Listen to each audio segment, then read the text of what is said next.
Ladies and gentlemen, good day and welcome to Nippon Life India Asset Management Limited Q4 FY22 earnings conference call hosted by JM Financial. As a reminder, all participant lines will be in the listen-only mode, and there will be an opportunity for you to ask questions after the presentation concludes. Should you need assistance during the conference call, please signal an operator by pressing star then 0 on your touchtone phone. Please note that this conference is being recorded. I now hand the conference over to Mr. Sameer Bhise from JM Financial. Thank you, and over to you, sir. Thank you, Nirav. Good evening, everyone, and welcome to the 4Q FY22 earnings conference call of Nippon Life India Asset Management.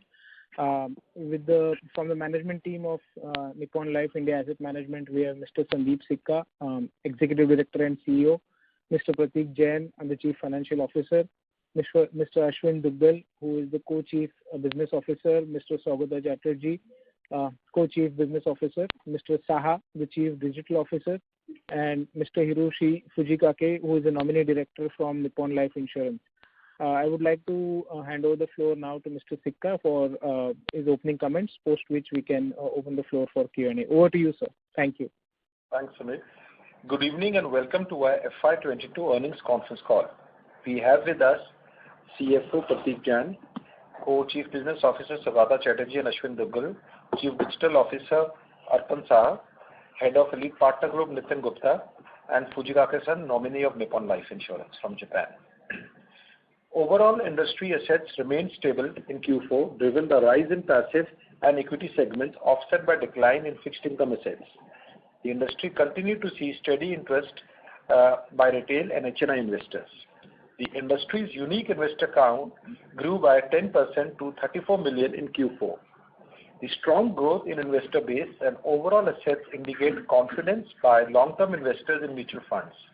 We expect the industry to maintain its growth momentum in future also. At Nippon India Mutual Fund, our priority is to be future ready and capture the long-term opportunity. As stated earlier, we are confident of regaining our market positioning as well as recreating and reinventing by continuously innovating and disrupting ourselves. Towards these goals, I am happy to share with you the key performance highlights for this fiscal. NAM India recorded its highest ever profit of rupees 7.4 billion in FY22. Our overall mutual fund market share rose by 26 basis points to 7.38%. AUM increased by 24% to 2,833 billion. Along with the steady increase in AUM market share, Nippon India Mutual Fund added more than 7 million investors and has now the largest investor base in the industry. We increased our share of unique investor folios to 36% with a base of 12 million investors. The growth was driven by superior fund performance, comprehensive product portfolio, strong governance framework, robust presence in passive segment, and granular distribution network. In line with our investor-first philosophy, we keep expanding our product suite to cater to the investors' varied and diverse needs. In FY22, we launched several innovative and industry-first products.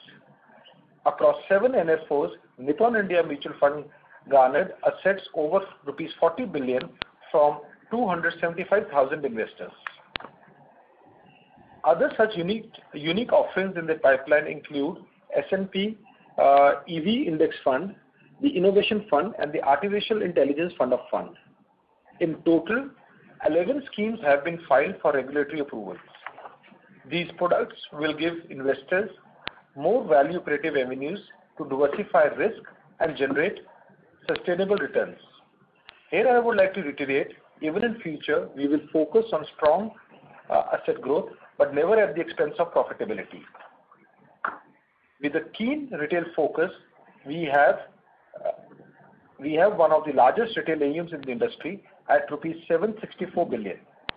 The contribution of retail AUM to total AUM is amongst the highest in the industry at 28% compared to industry, which is 23%.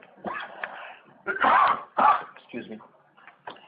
We are amongst the leaders in Beyond 30 Cities category. The category contributed an AUM of rupees 478 billion. 17.2% of the total assets were sourced from these locations against an industry average of 16.6%. As on 31st March 2022, 70% of the individual assets have a vintage of more than 12 months. The annualized systematic transaction book is at rupees 88 billion. On a gross basis, systematic folios rose by 1.6 million in FY22. Our systematic AUM rose by 30% to rupees 514 billion. 48% of our SIP AUM has contributed for over 5 years vis-a-vis 21% of the industry. Also in volatile markets, folio with lower ticket size have demonstrated longer vintage and better stickiness. 12% of SIP folios have continued for more than 5 years against the industry average of 8%. Today, Nippon India Mutual Fund offers industry's best suite of products in the passive category. With the strong growth in industry's passive growth, our ETF ecosystem is already in place and far ahead of its peers in terms of investor base and mindshare. In this segment, we manage an AUM of rupees 558 billion and have a market share of 14%. Excluding the EPFO allocation that goes to 2 specific mutual funds, we would be the largest ETF player in the country. The Gold ETF is the biggest in this category with rupees 66 billion in assets. Nippon India Mutual Fund share in industry ETF folios rose to 58%. In this fiscal, we added 6 million investors and accounted for nearly 70% of the total ETF folio addition in the industry for this quarter. Nippon India has 68% share of ETF volumes on NSE and BSE. Our ETF's average daily volumes across key funds are higher than the rest of the industry. As a well-diversified asset management company, we have begun to grow our non-mutual fund segments over last few years. With the government mandates, we manage assets of rupees 682 billion in non-mutual fund segments. The offshore business has assets of 114 billion under management and advisory. Leveraging Nippon Life's global network, we continue to ramp up our international presence. Multiple products which are in approval stage with the regulator are a step in that direction. In our AIF business, we manage Cat 2 and Cat 3 AIFs across various asset classes. As of March 22, Nippon India AIF has raised commitments of rupees 45 billion across all funds. Online and digital assets have become a strong source of investor acquisition and communication. Keeping our millennial and zennial investors in center, we have developed a 360-degree integrated framework for acquiring, onboarding, engaging, and re-engaging with such digital investors. Beneath this framework lies the science that has been created and improvised over time with digital powerhouses like Google, Meta, Adobe suite of products. The focus is towards creating a digital experience that is friendly, futuristic, and frictionless for our partners and investors. In FY22, digital platforms contributed 58% of our total new purchase transactions. Over 3 million purchases were executed through digital assets and an increase of 63%. Nippon India Mutual Fund has a well-diversified and nimble distribution base. As on March 22, we have over 84,300 distributors in panel with us. The MFD base rose to approximately 84,100, an addition of over 500 distributors during this quarter. Also, we have ongoing tie-ups with 20 prominent digital partners. Direct channel contributed 56% of the mutual fund AUM. On the distributed assets, the share of MFDs was 59%. 81% of distributed assets are contributed by individual investors. Nippon India Mutual Fund has a wide presence through 270 locations across the country. We continue to review our existing branch operations and future expansion plans. In recent quarters, our marketing efforts are increasingly focused more on digital channels, which are more cost-effective as against offline advertising. Now on the financial performance. For the year ended March 31st, 2022, profit after tax was rupees 7.4 billion, an increase of 9%. Operating profit increased by 46% to rupees 7.6 billion. Operating profit as a ratio of average assets under management rose by 25 basis point from 25 basis point in FY21 to 28 basis point in FY22. Our aim is to create sustainable value through growth across asset classes, cost optimization initiatives resulting in expanding and favorable operating leverage. We continue to focus on increasing the diversity in our revenue streams. Towards this endeavor, I am happy to state the revenue from non-mutual fund business rose by 19% in FY22 and contributed 11% of the consolidated core profit. We continue to grow organically through physical and online channels. Additionally, we remain open to evaluate investments in strategic opportunities that add value to the profitability or complement the existing businesses and ultimately are in the interest of the minority shareholders. Board has approved a final dividend of rupees 7.5 per share. This is in addition to the interim dividend of rupees 3.5. With this is the highest dividend paid by the company, a total of rupees during the financial year.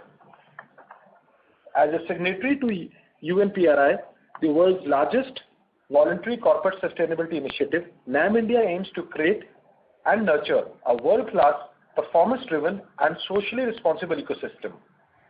Integration of ESG aspects into strategy, operations and risk management will help us outride the dynamic markets and build long-term relationship with all stakeholders.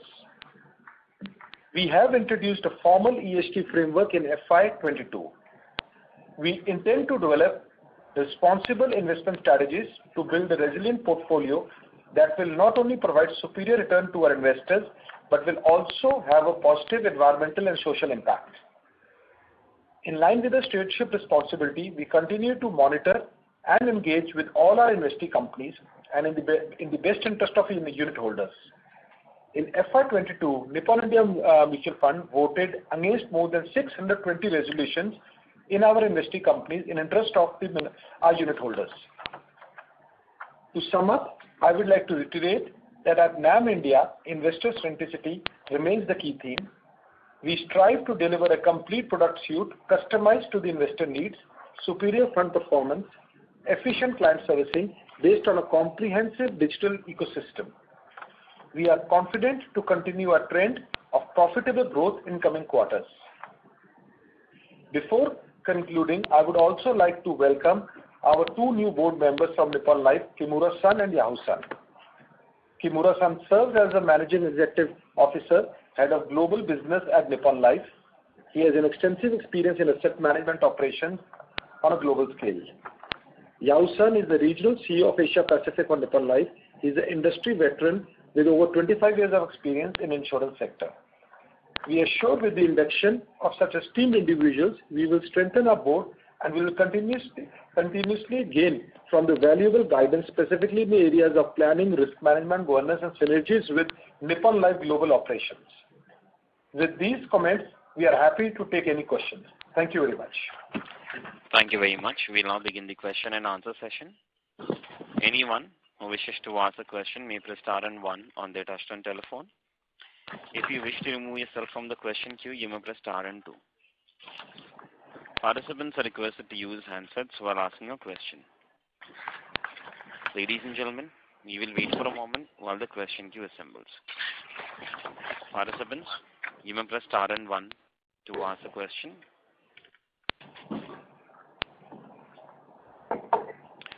The first question is from the line of Viraj from Securities Investment Management Private Limited. Please go ahead. Yeah, hi. Thanks for the opportunity and congratulations for a good set of numbers in such a challenging environment. I just have a couple of questions. First is, if you look at our B30 share as a share of our own AUM, and if we compare it to the industry trend, the gap between us and the industry, seems to be shrinking, and that's a trend which is evolving. And if I also look at the broader, launch pipeline which you shared in the presentation, most are in the active, so passive space. So, you have ETF or index fund and not much in active equity space per se. So just trying to kind of understand, how we are kind of looking at increasing our market share, especially in the active equity space where, we kind of, there's been not much success in terms of, gaining share per se for us. So just trying to understand the broader perspective there. And a related question to that is, if we look at a yield, that seems to be further moderating. And if I look at last 15 days of March also, we had seen a very sharp fall in the yield. So would pricing be a major lever to drive the AUM growth? Just trying to understand the yield, the equation between or the interplay between pricing and market share, especially in perspective equity. Thank you. Thanks, Suraj. I'll take some part of the question, and for balance, I'll invite Prateek. Firstly, I think let me take your question on B30. I think we continue focusing on execution, and the fact that we have added nearly 70 lakh new investors is a testimony towards that. I think while the gap that you talked is on the AUM, I think we clearly see. I think we continue building on retail, and there may be a lag effect with these new investors coming, and you'll see them topping up in times to come. Number two, your question on equity. Yes, I think we had last 2 years, we had a little pressure on equity. I think, and as you would appreciate, as you can see, we had certain, our equity performance has been improving, and normally equity performance, whenever there's a 1 year and 3 year keeps improving, I think there is the flow starts increasing. Just to put things in perspective, if I was to divide this entire financial year in 4 quarters, the first quarter in equity we had, because the redemptions were high, I think we had a negative number, but every quarter after that, the number kept improving, and the net positive number for the quarter, Q4, was in excess of 2,000 crores. So I think the positive trend is already visible, and I think from our perspective, we'll continue to keep focusing on execution. And I think we believe that like in fixed income and overall the market share has gone up. In equity also, the trend seems to be positive, and the pulse that we get on ground tells us, I think you will see with the lag effect in the next 3 to 4 quarters, the equity market share also moving up. As far as all the new products are concerned, which are in, you mentioned about passive, I think we have always believed, I think, to be more investor-centric, and I think trying to complete our product suite. I think that the approach is not to see whether it's an active or a passive. I think continue to keep evaluating products which can, add value to the investors, and they may happen to be active or passive. So I think we continue working on completing our product suite. As far as the realization is concerned, Prateek, if you could just throw a little light on that. Yeah, so Virat, the change in the last week of March is more to do the compliance part of it. I think we mentioned in the last year as well. What happens is that, look, we have to ensure that all the expenses pertaining to the scheme has to be accounted in the scheme. And, we cannot, measure it to the last year. Therefore, what happens is there is, in certain scheme where expenses are reduced or, or where expenses have increased, we need to just give this, notices. And therefore, you see there is a small change, but then those are resurrected back in the first week of April itself. So those are just to make sure that, we are in fully compliant with the regulation, that all expenses of the schemes are borne by the scheme, and therefore you see there is some dip in the management fees, not the TR realization, just the management fees. So that's one thing. But if you look at the overall basis, if you see, our revenue realization stands at about, 49 basis points as against 52 basis points. Yes, of course, there has been pressure on the yields. Obviously, as I mentioned in my last call also, there are multiple reasons, including the mix, the size of the funds, and the rates which competition is offering, etc. And also because the lower the old AUM is getting replaced with the new AUM, so there has been slight pressure on the yields. But if you see on a path to AUM basis, or rather on the operating income basis, we have made about 20 bips 28 bips of realization as against 25 bips last year. So, because of this clearly demonstrates that despite decline in the overall revenue to AUM yield, we have been able to improve our net yields, and therefore our operating yields are better as compared to last year. It's just two follow-ups. One is on the B30 strategy. Sometime back we had put the physical expansion, the center expansion on hold, and our thinking was we will kind of wait and focus more on digital. Is there now, a clarity in terms of what route we are taking, in coming years regarding the B30 expansion strategy? Anything further you can elaborate in that sense, and the kind of investments will be needed to support that? That is one. And second is, why I talked about the yield part is because the competition intensity is still by and large the same. And there are players who kind of are willing to operate at a much more lower profit spread in a bid to gain share. Relatively, the performance has also been much better for them if I look at 1, 3, 5-year basis. So just trying to understand, what will be our pricing strategy given that operating environment? So Viraj, as I mentioned in my opening comments, I think our focus will be on profitable growth. I think we are very focused that we will not be doing any business at a loss. So I think we will not be swayed by even if competition is going to be, charging less or paying more. Thank you.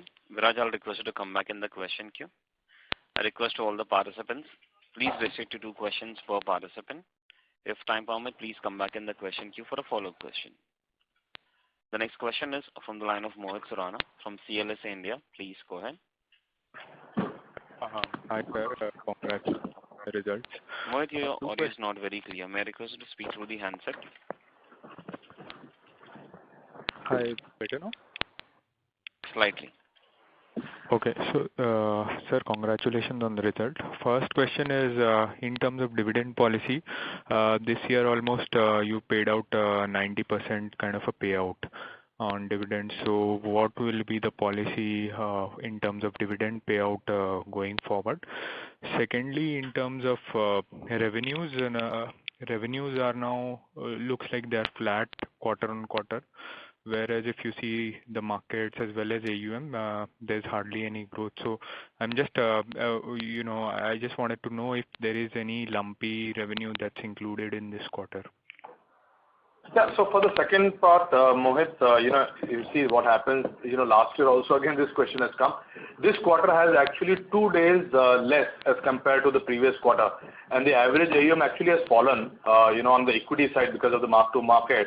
So obviously, where equity contributes for a larger part of it, therefore you see there is a flat growth. But effectively, if you take the 2-day more revenue, you would have seen some improvement in the revenue as well.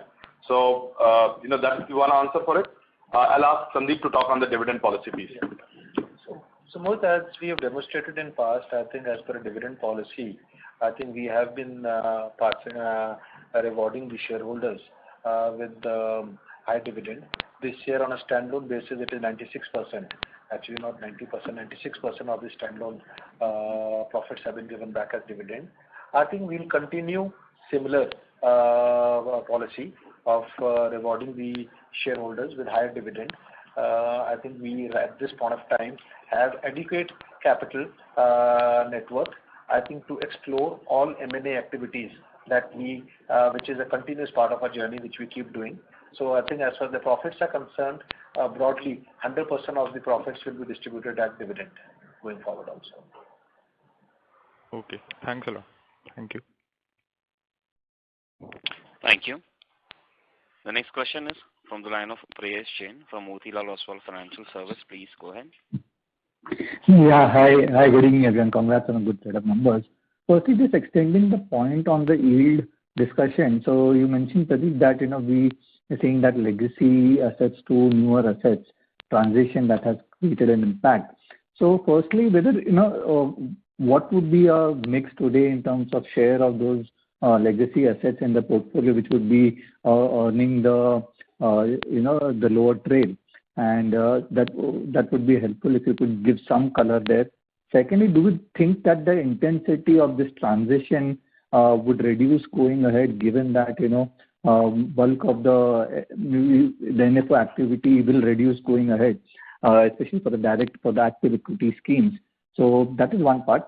And secondly, on the other income bit, we've seen a sequential increase in spite of the yields rising. Could you give some color that on the yields front, on the other income front? Sorry. Yeah.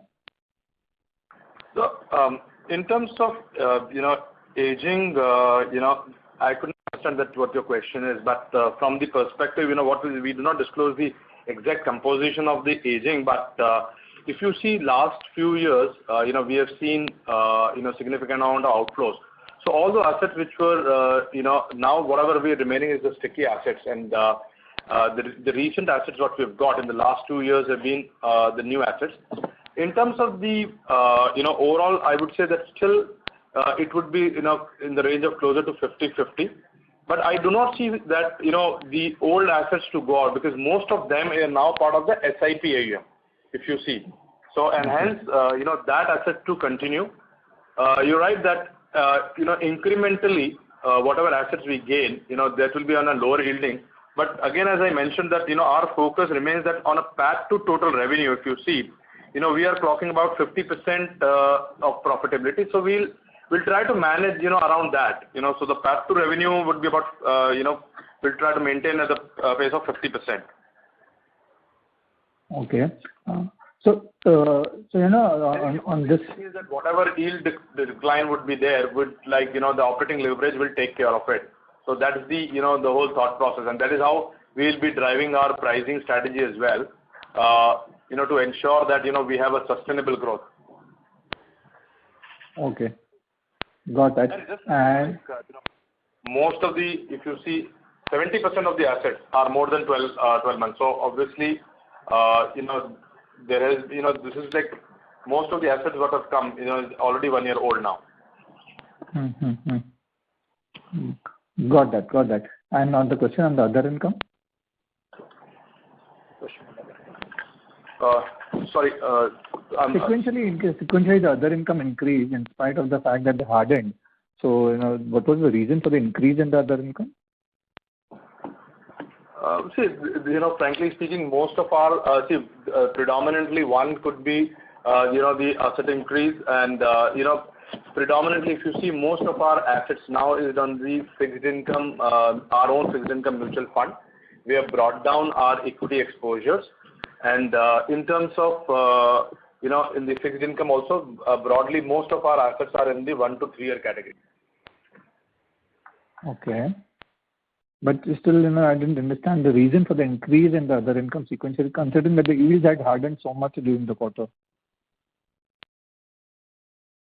No, so correspondingly, if you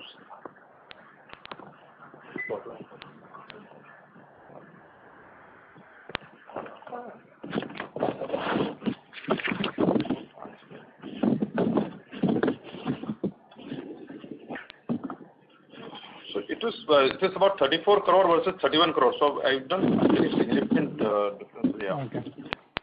It was about 3 crore. I think predominantly it is the impact of mark to market, and that too as a last date. See, what you have to see is that these numbers are this mark to market is on our last date. So we have to see first December versus 31st March. Okay. And just slipping in one more question on the debt side. You've seen a lot of outflows for the industry in this year. How do you see the debt flows going ahead for the industry as well as for Nippon? I'll request Ashwin Dugal to take this question. Hi, Mohit. So I think this year with the what we envisage, overall that the yields will continue to harden. With the Fed policy and central banks all over the world. Hence, we would see, most of the flows that should come into the shorter end of the curve. So consequently, we would see some outflow from long end category and more, consolidation in the liquid and ultra short term category. So at overall levels, we don't see overall numbers going down on debt, but the construct of the flows could change. because corporates and some other entities will continue to raise money. Hence, you could see money coming in for more cash management purposes, and we could possibly see the long-term investments could possibly be postponed to end of this year or next financial year, depending on how the interest rate situation plays out. Okay. Got it. Thanks. That's helpful. Thank you very much. Participants, you may press star and 1 to ask a question. The next question is from the line of Viraj from Securities Investment Management. Please go ahead. Yeah, so the question I had asked on the B30 strategy in terms of physical versus digital and the investments, I think that got missed, so just wanted to update on that. So Viraj, I think broadly at this point of time, because we are present at 270 locations, broadly there will not be a lot more expansion, new branch expansion, and even if we do, it would be very minor. So there you cannot. I think there will not be any major investment into that, but we'll continue investing in the digital space. We have already gone vernacular in that. So I think that strategy there, investing in digital continues, but physical branches after 270 branches, I think we feel that at this point of time we have adequate. Maybe few could be added, but it will not be any significant number. And what kind of investments we are making in the digital, just generally get a perspective? I think we'll not be able to give a specific number on the investments in digital, but I think if the only investment that we are doing for, at this point of time, I think on the substantial investment are happening in the digital space. I think because I think the investing both in the ecosystem, creating a lot of our proprietary stuff, trying to also, we have hired few data scientists to work on few things. So a lot of things have been difficult to put on. I will not be able to give an exact number, but I think it's clearly this remains a very important focus area for us. What I was trying to get at is a lot of investment capital led, so we may be in that. And I don't think that from a capital point of view, at this point of view, I think it will not make a meaningful impact in the profitability in the years to come. Just one last suggestion. Some of the ESOP plans we have, they have an exercise price of somewhere around 370, 390. The current price is 330 odd, and some of the days it's actually even lower. Why don't we just explore? I mean, possibly we can look at buying shares from the market and meeting the ESOP obligation. Just a suggestion. It's something we can think on that.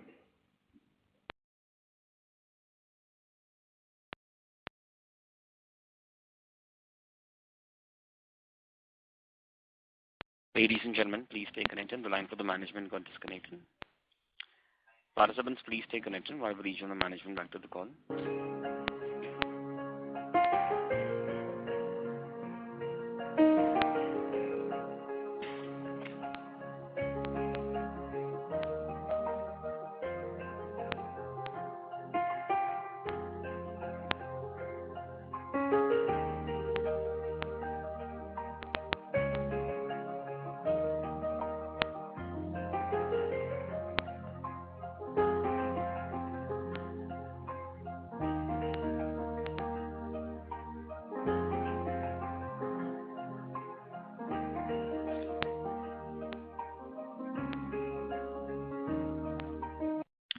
Ladies and gentlemen, thank you for your patience. We have the line for the management reconnected. So you may go ahead. Hello? Yeah, Viraj, please go ahead. Yeah, was my question, I'm not sure whether you were able to hear. But I think we lost you after the word ESOPs. After that we lost you. Basically, some of the ESOP plans, they have exercise price of around 370, 390. And, the current price is around 330, and in some of the days it's actually even lower. So since we're kind of sitting on a sizable surplus cash, we can use some of that to kind of buy from the market and probably meet that ESOP obligation which we would have. So just a suggestion, something we can explore in that sense. So no, Viraj, we have taken your suggestions. So board will appropriately take this matter up. So because this is more to do with capital markets and shareholding. I think it is the prerogative of the board as well as the shareholders.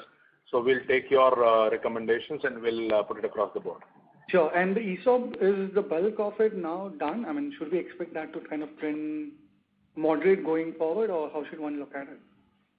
Yeah. So, obviously, largely, if you see, most of this has been accounted, because the last was given in 2019, and I think that has been accounted. So obviously, there will be, more new ESOPs grant will be given, in terms of which will be vesting in the next 4 years, but this will not be as significant as what we have, given originally. Okay, thank you and good luck. Thank you. Thank you. The next question is from the line of Kunal Thanvi from Banyan Tree Advisors. Please go ahead. Yeah, thank you and congratulations on a good set of numbers. So I had broadly, two questions. One was on our SIP market share. It's when did mention about that we started seeing inflows, but still our SIP market share continues to trend down. Any thoughts on that? And secondly, while you did talk about that the falling yield on the equity would be taken care by the operating leverage that we would see in the business. Whereas, if you look at on an overall basis, the recent launches and the upcoming launches would be on the passive side of the business, right? So if one were to look at the overall, yields from 3 to 5 year perspective, how do one look at it? Like, because of course the passives would have a lower realization, revenue realization. So how the overall realizations would look, in next 3 to 5 years on a structural basis? Because at one side we will see equity yields coming down, and then the second side we will see the share of passives going up, which again are lower yielding products. These are two questions that I have. So I'll request Saugata Chatterjee to take the first question, and after that Prateek will come back to the second question, please. Saugata. Sure. Yeah, hi Kunal, thanks. With regard to SIPs, as you mentioned, if you see the trend line this year, quarter on quarter our SIP market share, both from the SIP acquisition point of view, which is the actual SIP numbers coming in, and the SIP input value, both have been seen an increasing trend. And as we speak, we also are tracking the market share, how much of market share growth we are getting in that space. Going forward, I think the way our trend line has been reflecting in the last 2 to 3 quarters, it clearly shows that the market share growth now in SIP, on the SIP side also will start happening, because both are correlated. The equity gross sales, net sales growth, and the SIP market share, they are all correlated. And like Sandeep mentioned earlier, the trend line clearly shows that going forward, with increasing SIPs, SIP flows coming into our funds, the retention improving, the net SIP market share also will start growing. So the trend line is clearly positive, and hence we are optimistic about the flows going forward. Got it. Sure. Answered your question? Yeah, I got it. Sure. Yeah. So in terms of the yield, what you have to factor in, from your business model perspective, obviously, due to this composition of ETFs or passives rise in share, obviously the overall yields will be under pressure. But I think, we do see it that way. What we do is we segment that. We see active versus passive differently, and in active also equity, fixed income, and other areas separately. So obviously what we need to do is we need to keep working on each of these segments and ensure that, our yields remain, or from the yield perspective, we continue to grow, we continue to grow on the absolute basis.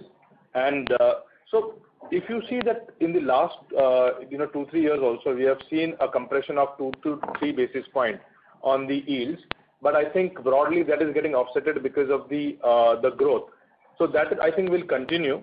From the passive perspective, I think what one has to see that this is a new set of AUM which is coming in, and the recent growth is a classic example that assets have started growing much faster, and I think the asset growth will take care of the absolute profitability. I'm not saying on the realization piece. So going forward, you will continue to see asset growth is faster than the revenue growth. So that will that is likely to happen. Sure, got it. Thanks. And one last question, if I can squeeze in, is on the overall competitive situation in the market. Like since we've seen some softness in the NFO on the active side, and there were of course two problems. One, the newer assets were coming at a lower yield, but again there was a lot of distribution commissions that were being paid out across the industry because of the NFO season. With that softening, are we seeing any normalization in the distributors? So, Understand. Kunal, as I mentioned earlier in the opening comments, I think every company will have a different strategy. I think our focus remains on profitable growth, and we will not be acquiring business which is not profitable for us. Sure. Got it. All the very best, Sandeep. Thanks a lot. Thank you. The next question is from the line of Jignesh Sihal from InCred Capital. Please go ahead. Yeah, thanks a lot for the opportunity. Just wanted to reconfirm.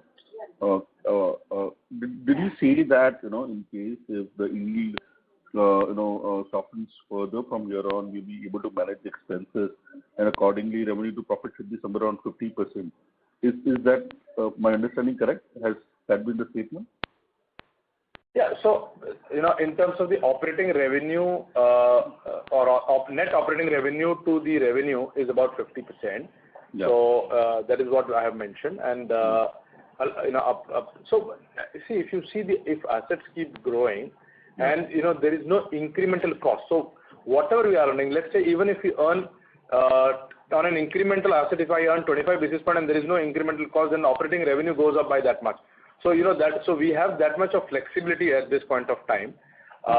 Given that asset growth will be more or less in line with the inflation and thereabouts, while asset growth would continue to in excess of 20 to 25%. So even if you see the last decade, the industry has grown in excess of 20% CAGR.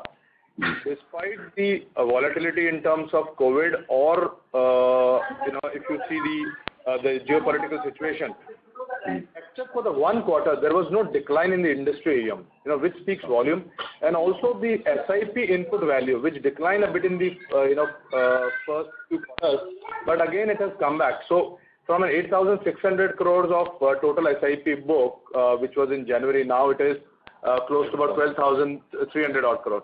So I think both these things shows that industry is on a secular trend, and given the fact we are so underpenetrated, just about 18% of GDP, we have a long way to go. And if the asset growth remains at this pace, and our cost remains more or less, cost increment remains more or less, then I think we'll be able to manage these ratios. Understood. So basically, operating leverage is going to play out a good role in that. Absolutely. Understood. Second, also, from the debt and liquid fund side, is my understanding correct? What I guess one of the men said that the corporate would come up for managing money and all. So is our understanding correct that liquid will still see a flow over debt fund at least in near term till the time we don't see clarity over or this interest rate rising regime gets settled out? We will see a momentum in liquid more compared to debt. Is that understanding correct? That is true. Yeah. So to some extent you're right. So in the near term, okay, so we're still in the first month of the first quarter of this FI. So, but at the same time, I'd like to mention that a large part of the action that is anticipated by the central banks has already been built into the yields, both in India and overseas. Okay, so going forward, whatever action that does happen, okay, you would see a knee-jerk reaction, but from here on, at least in the shorter, for the next, let's say 1 quarter, 1, 2 or 2 quarters, you will see some inflows in the liquid plus ultra short-term funds. Yeah. But thereafter, I think as things start playing out, the trends might change. So yeah, exactly. Yeah. Beyond the first 2 quarters. Absolutely. And before I ask, two more like a strategy question to Mr. Sikka, I just want one number was, can I get the gold ETF number, if possible, gold ETF AUM? Last time I think it was somewhere around 6,500 crores. Sub 7,000, something 6,700, 800, I don't remember that. It's about, exact number will be little sub of 7,000. Okay, understood. Now, Mr. Sikka, to you, this to more like a strategy kind of a question that I had. One, obviously, we have analyzed and I'm glad to see that a couple of our schemes are really coming up pretty well. And then that is somewhere we are also building in that we should see active equity should see a rise. Apart from this, anything specific you want to mention specifically on the marketing or on the sales side, how we are tackling it up as far as active AUM share, active equity AUM share is concerned. That is one. If you want to highlight something more on it. And number two, how do you see consolidation happening on the on the AMC industry in general? I mean, we are definitely getting into a segment where people, in spite of or despite having a lot of uncertainty over COVID, people kept on investing in AUM, mutual fund. That's a very a brighter kind of a note that we are having it for this year. So how do you see overall period of next? You can say next 3 years kind of view, if you have it, that do you see more consolidation happening, large players dominating more, or branded guys are able to dominate more? Just, a couple of lines from your side would be really helpful. So, I think you asked too many questions. I don't know how I'll be able to answer in this call, but I think I'll try to do justice in the next 2-3 minutes, try to give you some. Sure. Thank you. Yeah. So, Dinesh, I think from our perspective, I think broadly, I think we have always mentioned this industry is a very simple industry. The key to the success is execution. I think, and for us, I think we are going to continue executing. The most important part of the strategy is what to do and also what not to do. So I think from our perspective, I think one thing we have decided is that I think for us, retail remains a very, very important part because it is not very easy to execute, and we've been able to get that secret sauce right. The fact that during the year also 70 lakh new investors getting added, I think which is, I think if you look at the data, is equal to what has been added is more than investor base of many mutual funds in India, which have been there for more than 2 decades. So, and I think we also clearly, an investor which comes once, I think he will only keep topping it up as in India, the per capita income goes up, other avenues to invest keep reducing. The money into capital markets through mutual funds will keep increasing. To your other point, I think what has happened in the last 2-3 years during COVID, we saw a lot of investors come into capital market and also to the mutual fund industry. For us, I think we see both complement each other. Anybody coming into the capital market, I think in one form or the other, I think this money eventually will also come into mutual funds because during these 2 years work from home, after work from home is over, everyone has to go back to their day job, and it has to also, the trading will go away and people will have to invest for long term. And I think we clearly see, I think investors coming into, once you've been exposed to capital markets, you'll come into mutual funds. And finally, I think when we look at our own data, I think we have seen there is a conversion, the cross-pollination of, we see ETF investors also move into active and active move into ETF. So from our perspective, we are very strong on both the sides. So I think I'm very excited about the next 3 years. So I think as far as the strategy you asked, I think the strategy remains exactly the same to execute. I think, and execution is going to be the key. To your final question on consolidation, I think I clearly see, I think in India can have many more asset management companies. I think at this point of time also, the percentage, if you were to see, the unique investors is less than 3-4% of the population. But I think it is going to be, the winners are going to be the one who can execute and execute in smaller cities and towns. That will hold the key. Absolutely. Really thankful. That's really helpful. And thank you, and all the best, everybody. Thanks a lot. Thank you, Dinesh. Thank you. Thank you. The next question is from the line of Ronak Chheda from Varga Capital. Please go ahead. Hello. Yeah, Ronak. Sir, yeah, just one question, sir. If I heard you correctly, did you say that the transition of the AUM to trail fee has been 50%? Is that what I picked up when you were answering to an earlier participant? No. So I'm saying that, look, it is not transition because see, we have also, if you see our overall assets have grown. So if you look at it, as of March, we were like close to about 62,000 crore. Today we are about 15,000 odd crore. So if you see, what I'm saying is that, look, from that perspective, there has been substantial market increase as well. So if I've captured that number and see that, look, there has been addition to the investments, and of course there has been outflow happening also. So predominantly, I think at this point of time, the SIP-led AUM itself, would be about, the old asset would be about 50% of the total assets. Total equity assets, I'm saying. Got it. So just to get a sense qualitatively as well, so of the total AUM, what percentage or what share would be based on trail fee, and what would be that number? Not a specific one, just a ballpark. No, so all the, see, today, 100% of the assets on trail, because upfront is not allowed at all. So 100% of the assets is on the trail model now. Or stock AUM is it? Sorry? Stock AUM, Yes. Okay. Thank you.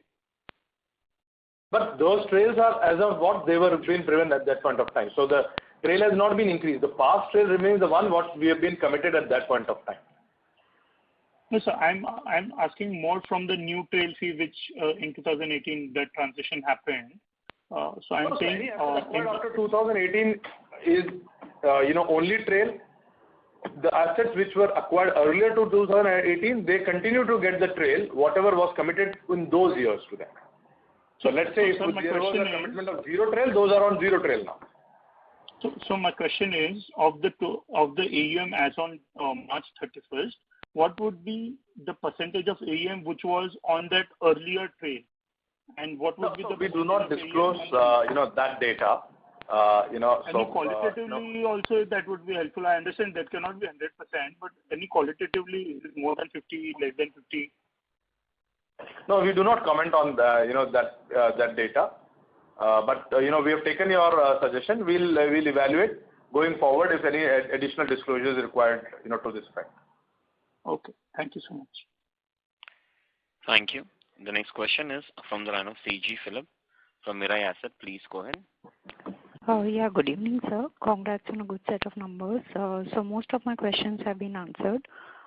Just one question. So the company's passive fund strategy has been playing out quite well. So any proportional limit in mind for the passive fund as a percentage of the overall AUM? So I think from our perspective, we see it in isolation. I think these are different business lines.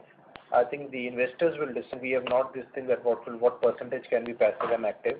I think we clearly believe both both active and passive are taking care of different needs of investors and have opportunity to grow multiple X from here. Okay. Thank you, sir. Thank you. Next question is from the line of Prayesh Jain from Motilal Oswal. Please go ahead.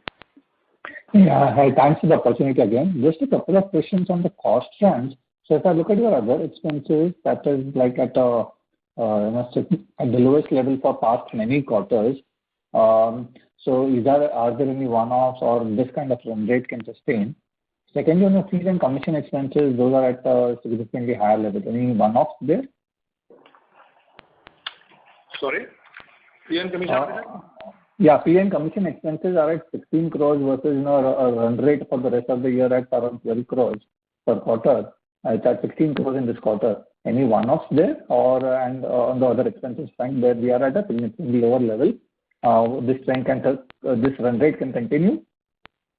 Yeah, so this is just for some on the PMS and AIF side. There is as in when we pay some expenses related to the acquisition of assets, those get accounted in here. Whereas for all the mutual fund expenses, it is completely on trail model, so no expenses are accounted in this line item. Okay, got that. And on the other expenses, if I look, there's we've been continuously seeing a sustained decline in this number, and they're at 40 crores run rate for this quarter. Is this run rate sustainable? No. So obviously, I've been mentioning it for the last 2 or 3 quarters now that, look, going forward, we'll try to, reduce our, expenses as much as possible. But given the headroom available now is very, very limited. Also, given the inflation around, I think expenses from here are likely to, increase, But what we'll do is we'll keep looking at opportunities in terms of automations, in terms of outsourcing. Wherever possible, we'll try to bring our cost of operations down. But, any kind of further decrease, a significant decrease from here, is not envisaged at this moment. Okay, got it. Thank you so much. Thank you. Participants, you may press star and 1 to ask a question. The next question is from the line of Ravin Purva from ICICI Securities. Please go ahead. Hi, sir. Thanks for the opportunity. Just wanted to confirm one thing, that the drop in yields in Q4 was purely because of managing the TER, and the Q1 of next year, we are seeing better investment yields? Investment management. I'm sorry. So, revenue. Okay. So the revenue has declined because of the 2 days. So because of the lesser, the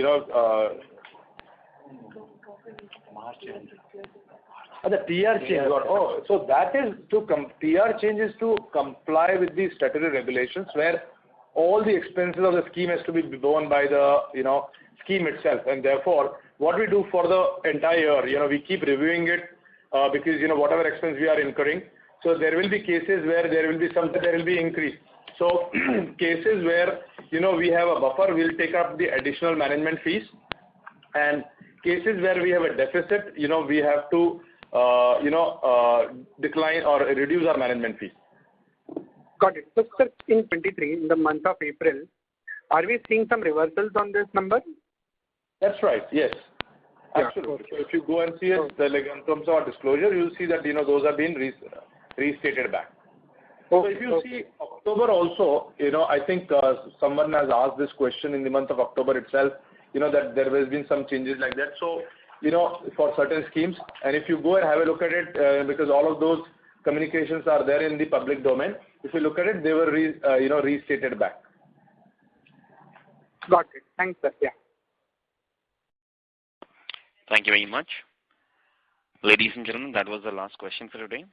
I now hand the conference over to Mr. Akshay Jain for closing comments. Hello. Yeah. Thank you everyone for joining this call today, and thank you to the team Nippon Life India Asset Management for giving us this opportunity to host the call. Thank you and goodbye. Thank you everyone. Thanks for joining. Thank you very much. On behalf of JM Financial, that concludes this conference.